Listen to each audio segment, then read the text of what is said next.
Okay. All right, all right, we are live now. All right, welcome to another inspiring conversation. Today I'm joined by Desiree Karabo Reddy, entrepreneur, CEO, ambassador, and creative leader.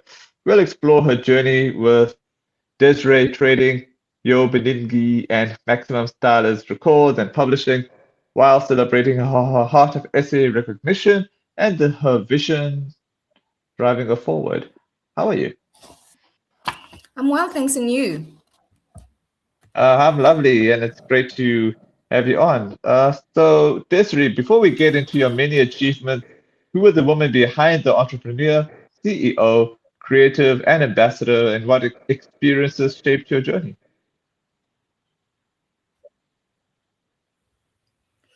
Well, first of all, thank you so much for having me. I know it took a toll a little bit, but here we are. So, behind all of these titles is a simple woman who believes in purpose, growth, and serving others.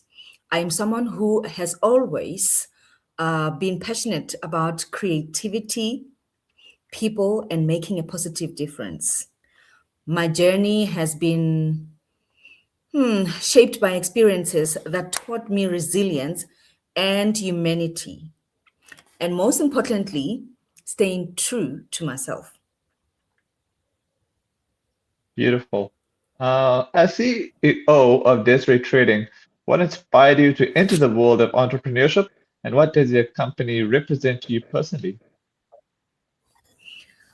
Uh, Dezrykay was born from, not Dezrykay because Dezrykay is an entire brand, but Okay. Dezrykay Trading was born from a passion for creativity, communication, and helping businesses tell their stories, because what we do, I saw a need for authentic digital marketing, content creating, and media solutions that only promote brands, that not only promote brands, but also connect them with the people.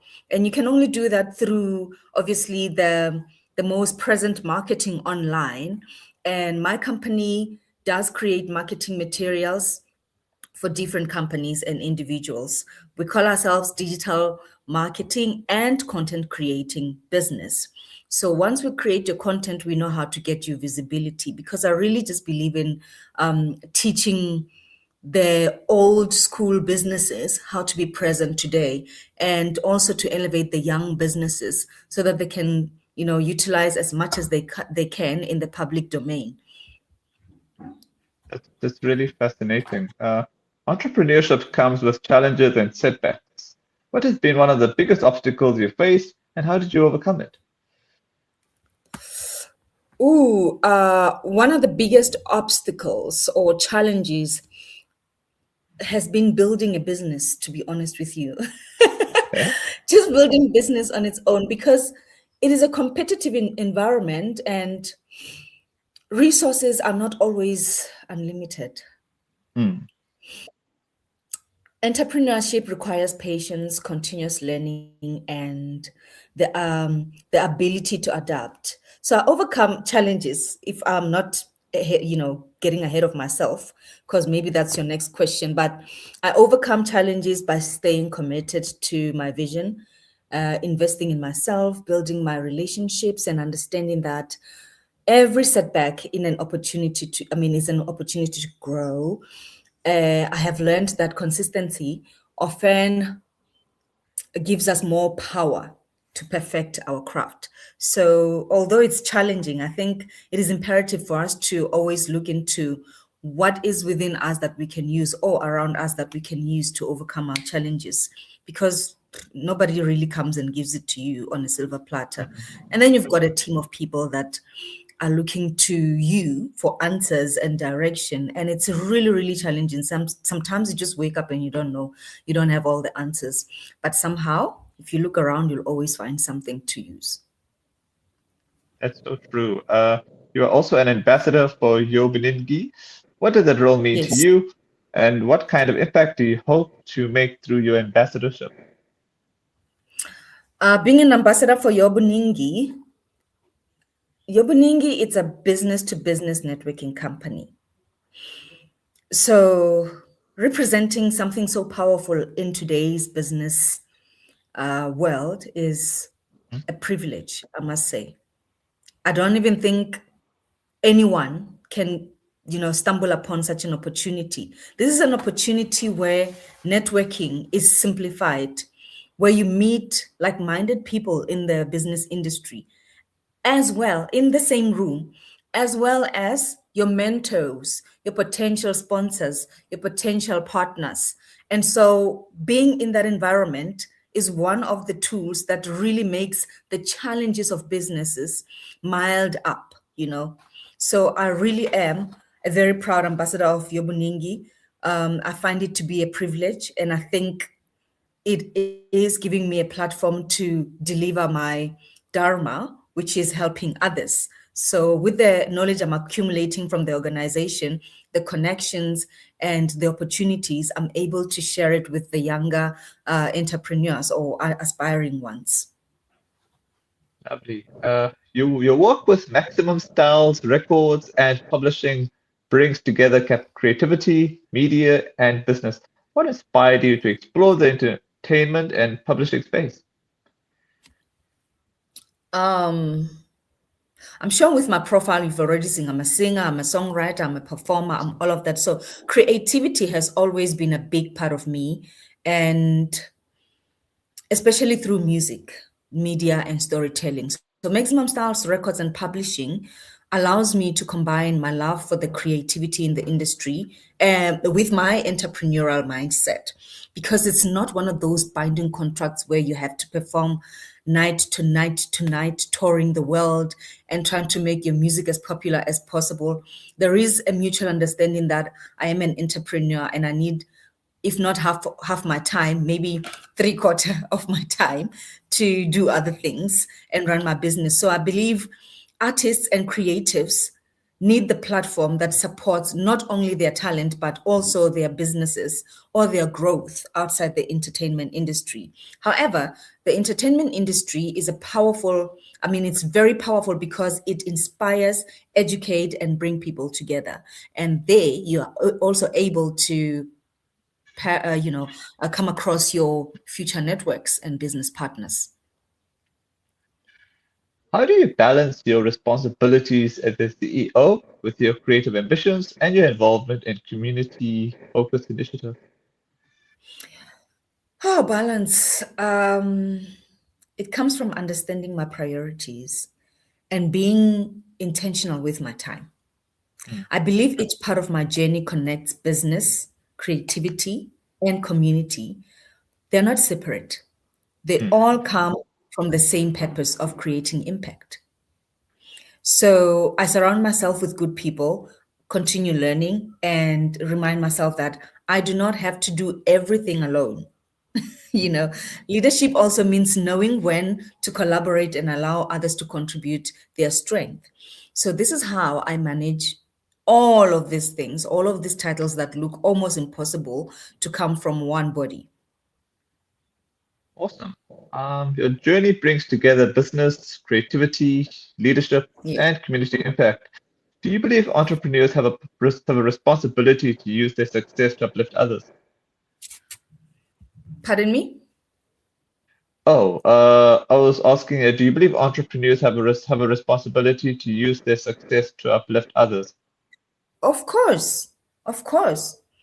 As a former Love to Live ambassador, which we have not spoken about, it's part of my past, but Okay. it's the past that has shaped me. It's an organization that comes from KZN in Pietermaritzburg. That organization have taught me one thing as an ambassador, that each and every one of us have a responsibility to contribute in the future they want to see. So you live today as a community member. Never mind your title as a business owner, as a celebrity, as a doctor, as a community servant. The real purpose here is to develop the places we live in so we can always live the future that we are proud for the next generation to inherit. And that takes a contribution of each and every one in our lives. In the community. So I believe Okay. You can work. I mean, also our government agrees with me. Sorry to interrupt.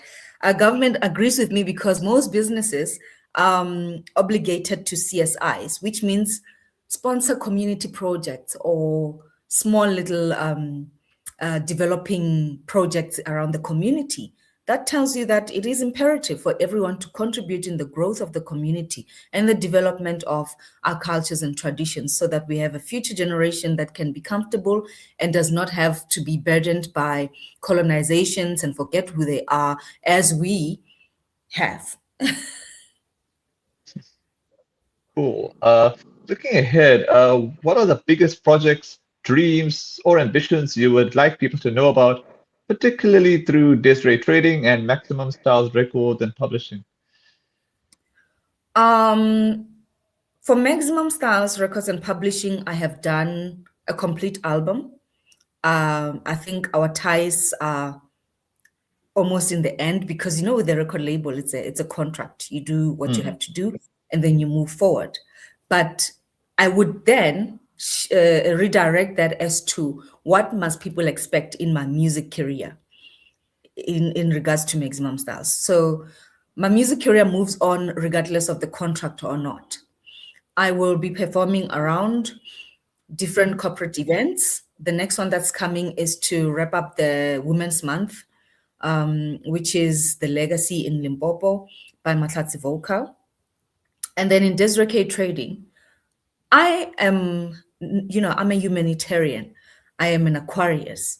I'm not someone who thinks my business must be the biggest business ever and everyone must come to me for services and stuff like that. However, I hope my business grows enough to accommodate some solutions to youth unemployment, to contributing training to the young people so that they're able to participate in the digital marketing environment, the talented ones who are unable to further their studies in tertiary, but they have an eye and a capability of using a camera, could come for us for training so that we can be able to enhance that skill into a business so that they can earn a living. And that's where I'm looking at when it comes to Dezrykay Trading. Awesome. You recently received a Heart of SA recognition. What did that recognition mean to you, and why was it particularly special at this stage of your journey?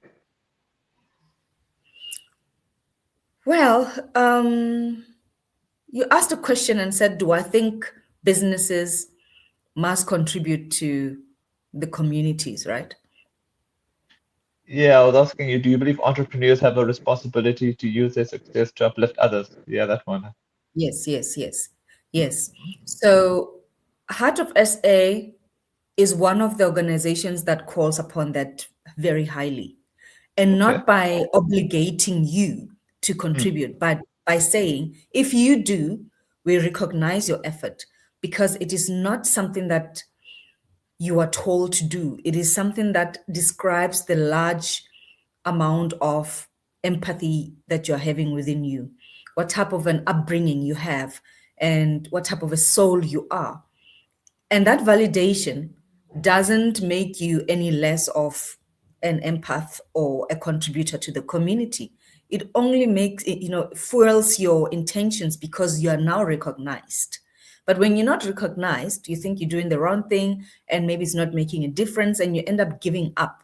So, what the Heart of Community Recognition has done is fuel me to doing more of community work, inspiring, making sure that my personality and the journey that I walk on inspires someone to do exactly what we're talking about: contribution to the community, uplifting one another, loving the neighbor, doing what you can, which is positive, to ensure that there is harmony in the community and the children are growing up looking at that culture, that tradition of humanity, so that we can have the world that inherits a better generation with no racism, discrimination, or xenophobia, but simply humanity and love amongst everybody. That's beautiful. All right, I'll get to my final question and then I'll get to the comment questions. Okay. Finally, for young South Africans who have a dream but may lack confidence or resources, what message would you like to share from your own journey? I think we can all understand that having a dream is not only about going to school, because that is another burden. And when I say school, I'm not talking about primary, high school. High school, you have to finish, okay? But going further with your studies, it's an expense to your parents, especially if they don't have it. If you have Yeah. not accomplished high marks enough to get SFS, what do they call that? The sponsor, the educational sponsorships, all of them that exist, then it's imperative for you to start living outside the box of sitting at home and expecting your parents to raise the money for you. You already have enough formal education from your primary school to your high school to understand how to communicate to people, how to use your creativities into something that is, possible to monetize. Buy simple stock with your pocket money and sell as much as you can. Enhance your entrepreneurship, because one of the biggest problems in our country is that youth do not want to open businesses. And that is because you're sitting and waiting for your parents to struggle some more in order to get you to a tertiary level. You need to change the mindset of expectations from your parents after high school. I think this is the place and the time in your life where you have to start thinking about how you can use your creativity to prepare the next chapter of your education if you want to further it, to prepare the next chapter of your life if you want to go on with it, without having expectations from parents, because beyond that, it's entitlement, if you ask me. So the mentality of entitlement in our country, it's huge. And I think it's about time young people change that. Nobody is closing doors from you. You can either be, instead of scrolling all day using your data uselessly, use it to create content with your talent and earn some money from it. You are open to that these days. Use your cell phone to identify your market for whatever that you want to do. If you're good at drawing, draw things and sell house to house. If you're good at cooking, cook things and sell in places that you know people are going to need food, especially in companies and factories. I think it is imperative for us to start being responsible as young people and leave the mentality of demanding for our parents to take us further than they've already taken you beyond high school. That's my message. Awesome. All right, I'll get to this comment question quickly. All right, this was from Jitin Rishika. Hi, Desiree. I admire you. Well done in your achievements and wishing you success. Please enlighten us on Yobuningi. Okay, I think we did touch upon that, but maybe you can add to that. Okay. No, Yobuningi, I'll just tell you, it is a business-to-business networking company that is filled with a lot of successful women and developing business women. So it is a women organization, women in business organization. That's what Yobuningi is. They are available online on all social media platforms. If you want to learn more, because we have a limited time on the interview, please, you're spelling it correctly. Spell it just like that to follow them online. Awesome. Desiree, thanks so much for your time, and we finally managed to get through with all the network issues. Awesome. Thank you very much for your patience. You are very admirable. I don't think I have half of that patience. But today I've learned that I must work on it. Now it's okay. Now it's okay. It was worth it. Thanks so much for your time. All right. Thank you very much. Bye-bye. Now,